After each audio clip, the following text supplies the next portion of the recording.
Баяғы бір заманда бай мен кедей көрші өмір сүріпті.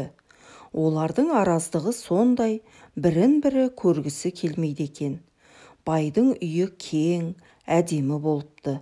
Іші толған алтын мен күміс.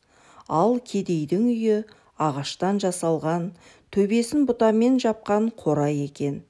Алтын мен күміс түгілі нанын әзер тауып жепті.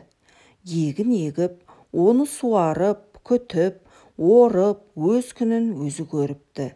Бір жылы көктемде алапат су тасқыны болады.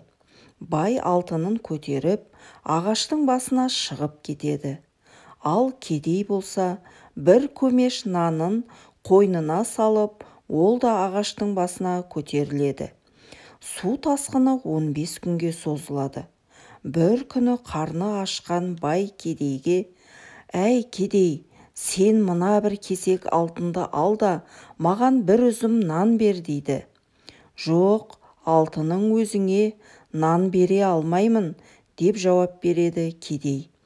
Екінші күні бай кедейден тағы да нан сұрайды.